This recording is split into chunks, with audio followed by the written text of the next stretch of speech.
ሰርሽ ከተከፈለው ምንም ማስታወቂያ ይሰራል? ከተከፈለው ምንም ነገር ይሰራል አይደለም። ከፍዬህ ከቢሮ ላስወጣህ እችላለሁ። ፕሮቴስታንት የሆነ ኮንግላማ የናፈቀ ነገር እንዴት ሰው ጦርነት ይናፍቀዋል? እንዴት ሰው ጦርነት ይናፍቀዋል? ሰላም ጤና ይስጥልኝ ክቡራን የቻናሌ ቤተሰቦች እንዴት ናችሁ? በያላችሁበት ሰላምታ ይድረሳችሁ እያልኩኝ ለሰዓቱ ወደ ያዘጋጀሁላችሁ አጫጭር መረጃዎች በቀጥታ አልፋለሁ።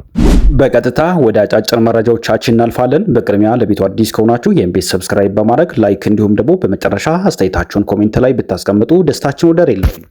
በብዙ ደጋግና መልካም ስራዎቹ የሚታወቀው ማስተር አብነት ከበደ በጣም አዝናለው፣ በጣም ከፍቶኛል፣ ሰው እንዲሰማውና እንዳውቀው አልፈልግም ነበር፣ ነገር ግን ይህ በመሆኑ በጣም በራሴ አፍሬያለሁ ብሏል። ምን ይሆን ያሳፈረው? በዝርዝር ዜናችን የምናየው ይሆናል።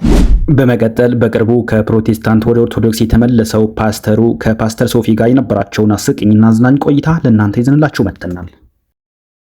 በመጨረሻም አርቲስት ሰራዊት ፍቅሬ ከእግረኛው ሚዲያ ጋር የነበራቸው ዱላ ቀራሽ ክርክርና ብሽሽቅ ምን ይሆን የሚለውን ለተመልካቾቻችን ይዘን መጥተናል። በድጋሚ እናስታውሳችሁ ለቤቱ አዲስ ከሆናችሁ ሰብስክራይብ በማድረግ ወዳጅነታችሁን ግለጹ። ላይክ እና ኮሜንት። በጣም አዝናለሁ በእኔ ምክንያት ይህ ሁሉ ህዝብ እንዲጨነቅ በማድረጌ በጣም በራሴ አፍሬያለሁ።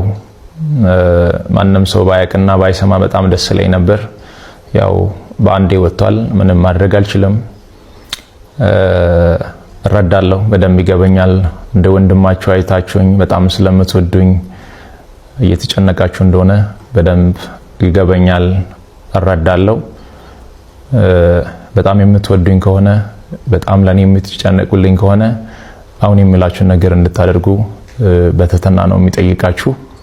ለኔ በዚህ ሰዓት ምንም አይነት የገንዘብ እርዳታ ወይም ድጋፍ አያስፈልገኝም።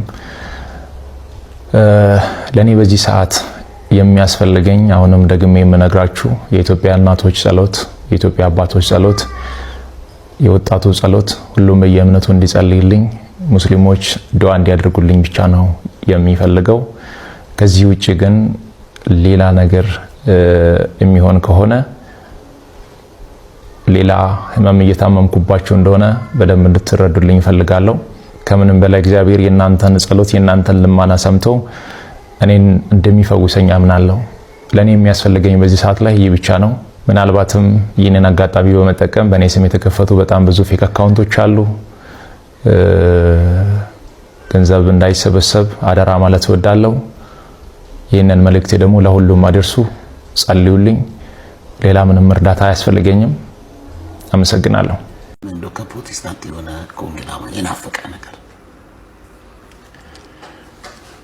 እንዴት ሰው ጦርነት ይናፍቀዋል? እንዴት ሰው ጦርነት ይናፍቀዋል? እንዴ ምን ማለት ነው? ሁሌ ውጊያ እኮ ነበር። ነቀልኩ ተከልኩ ነው ስለይ ነበር። ሰራዊት ከሚዲያው ጋር እኔም አብሬ ተረሳው እናም ወደ ሶሻል ሚዲያው ልምጣ የሚል ሐሳብ አለ። አሁን ሶሻል ሚዲያው ላይ ካለው ሰው በላይ ምናልባትም ካንተ በላይ አንተ አሁን ብዙ ተከታይ ያለኝ ምናምን አለኝ ብለህ ልታስብ ትችላለህ። ካንተም በላይ ሰራዊት ተከፈለው